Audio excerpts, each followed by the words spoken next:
दिन बाबा ने ये मानस का निर्माण किया। संबत 1631।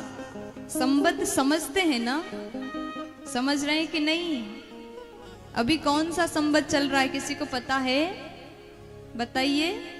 2080। हाँ, तो बाबा जी ने इस कथा को कब लिखा? संबत 1631। 16 इधर कहते हैं, लेकिन मानस में लिखा है 16। नेपाल में 16 ही कहते हैं। ये जो भाषा है काफी नेपाली से मिलता जुलता है। तो आज भी जो नेपाल में, भारत में लोग अभी 2024 में रह रहे हैं, वहाँ के लोग 2080 में रह रहे हैं। देखा जाए तो पुराणों में जो डेट का वर्णन है वो संबत का है, विक्रम संबत।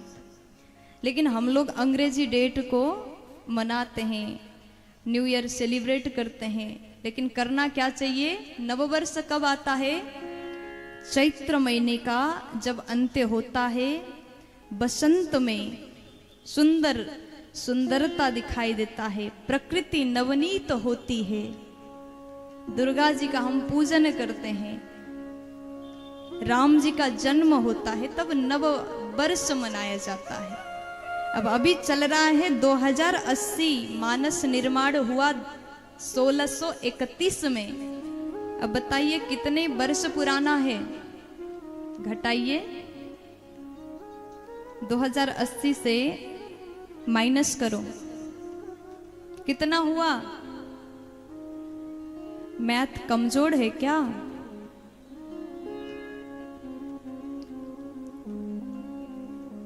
किसी को आया? नहीं आया? बताइए कितना हुआ? नहीं पता? हाँ, 449।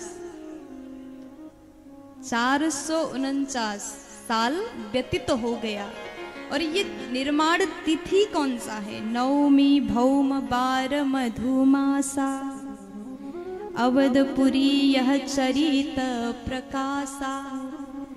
जिस दिन हम लोग राम जी का जन्म मनाते हैं संबत 1631 में, वही समय, वही तिथि, वही बार राम जी का जन्मदिन कब है? नवमी तिथि मधुमास पुनीता। चैत्र नवमी में मधुमास मंगलवार भगवान का जन्म हुआ। और रामचरित मानस का जन्म भी वही दिन हुआ। उसी दिन में अवधपुरी यह चरित प्रकाशा, अवध में इस रामचरित मानस को प्रकाशित किया गया। इसीलिए ये स्पष्ट होता है कि जो रामचरित मानस है साक्षात भगवान श्री राघवेंद्र सरकार के वांग्मय प्रतिमूर्ति स्वरूपा है। बोलिए रामचरित मानस की जय हो, रामचंद्र भगवान की जय हो। बाबा कह रहे हैं, जय ही दीन राम जन्म श्रुति गावही। दिन राम चरण स्तुति गावही। जय ही दीन राम जन्म श्रुति गावही। जय दिन राम चरण स्तुति गावही। तीरथ सकल कहाँ चली आवही। तीरथ सकल तहाँ चले आवही। जिस दिन वेदों ने भगवान जी का, राम जी का जन्म का तिथि बताया और हमने सुना है उस दिन विश्व भर के, केवल भारत के नहीं, विश्व के हर तीर्थ अयोध्या में उपस्थित होते हैं। ऐसे शुभ मुहूर्त पर मानस जी का निर्माण हुआ। एक बार जोर से बोलो ना जी। अब उन्होंने इस ग्रंथ का नाम क्या रखा? कौन से ग्रंथ? बताइए। नहीं पता? थोड़ा बोलो। राम रामचरित मानस एहि नामा। रामचरित मानस यही रामा। रामचरित मानस एहि नामा। रामचरित मानस यही रामा। सुनत श्रवण पाइय विश्रामा।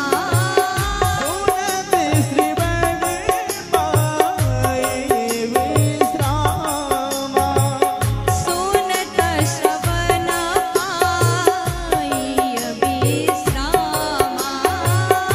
सुनत श्रवण पाए विश्रामा। रामचरित मानस एहि नामा। सुनत श्रवण पाइय विश्रामा। मानस की कथा को सुन करके क्या मिल जाता है? विश्राम मिल जाता है। जो लोग 2 घंटे सोते हैं ना दोपहर में, फिर बोलते हैं हमें थोड़ा सा विश्राम कर लिया, हमने विश्राम किया। वो विश्राम नहीं है, वो आराम है। वास्तविक विश्राम तो तब मिलता है जब आप मानस की शरण में आते हैं, जब आप राम जी की कथा को सुनते हैं, तब हमको विश्राम प्राप्त होता है।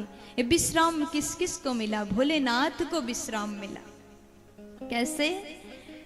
जब समुद्र मंथन हुआ, भागवत जी अगर आपने सुना होगा तो अष्टम स्कंद में समुद्र मंथन का कथा का वर्णन है। जब समुद्र मंथन से विष को प्रकट कर लिया, अमृत पाने की भाव से मंथन हो रहा था, सबसे पहले विष निकला। भोलेनाथ को बोला कि प्रभु आप पान कर लीजिए। उन्होंने पान कर लिया। उनके हृदय में कौन है? राम है। जब राम में जाकर के विष मिल गया, तब भोलेनाथ को विश्राम प्राप्त हुआ। प्यार से बोलो जय श्री राम। तो वही विश्राम हमको भी रामचरित मानस को श्रवण पान करके प्राप्त हो जाएगा। अब ये कथा चारों घाट में बैठ करके 4 वक्ता अपने भाव से गा रहे हैं। शरणागति भाव से गोस्वामी जी इस कथा का गायन कर रहे हैं। जहाँ पर गंगा जी श्रोता के रूप में विद्यमान है, या फिर कहो संत समाज, या फिर उनका निज मन कथा सुना रहे हैं। और दूसरा घाट कर्मकांड घाट में बैठ करके श्री याज्ञवल्क्य जी भरद्वाज जी को सुना रहे हैं। ये कर्म कांड की कथा सुना रहे हैं। याज्ञवल्क्य जी जैसे भरद्वाज जी को सुनाते हैं। ये स्थान कहाँ पर है? प्रयागराज में। तीसरा घाट ज्ञान घाट स्थान है कैलाश पर्वत। भगवान शंकर माँ भवानी को ज्ञान की कथा सुना रहे हैं। और चौथा घाट है भक्ति घाट। नीलगिरी पर्वत पर बैठ करके श्री कागभुसुंडी महाराज गरुड़ राज को सुना रहे हैं। और 5वां घाट आपका ये क्षेत्र जमुई पटाई पाटजोरी जमुई चकाई। हाँ, वही चकाई को याद करके हमने गलत बोल दिया, क्षमा करिएगा। तो पाटजोरी की धरती ये 5वां घाट है। और यहाँ हम बैठ करके आप लोगों के समक्ष भाव की कथा सुना रहे हैं, प्रेम की कथा सुना रहे हैं, रघुनाथ की भक्ति की कथा को गा रहे हैं। बोलिए राघवेंद्र सरकार की जय हो। भक्त वत्सल भगवान की जय हो। प्यार से बोल दीजिए ना। जय श्री राम। मस्ती में बोलो ना जी, प्रेम से बोल दीजिए ना। तो सभी वक्ता ने बड़े भाव से कथा प्रारंभ किया है। देखिए, अगर राम जी की कथा को दिल से सुना जाए तो इस भवसागर से अवश्य ही हमारा बेड़ा पार हो जाएगा।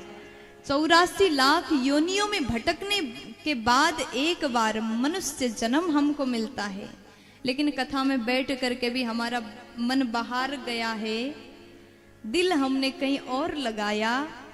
यहाँ केवल शरीर से बैठे, मन घर में गया है, तो हमारा उद्धार होने वाला। इसलिए आप यहाँ पर बैठे हैं तो शांत चित्त होकर के कथा को श्रवण पान कर लीजिएगा। जितना प्रेम से सुनोगे उतना अच्छे से समझ में आएगा। मैं कोशिश कर रही हूँ जितना सरल भाषा हम बोल सके उतना सरल भाषा में आपको समझा रहे हैं। आप लोग को समझ में आ रही है ना? पक्का? अगर सच में समझ में आ रहा है तो दोनों हाथ उठा करके जोर से बोलो ना, जय श्री राम। पीछे वालों बोल दो ना। तो सब लोग बड़े भाव से राम जी का स्तुति कर रहे हैं। आइए हम भी राम जी का ध्यान करते हैं, स्तुति।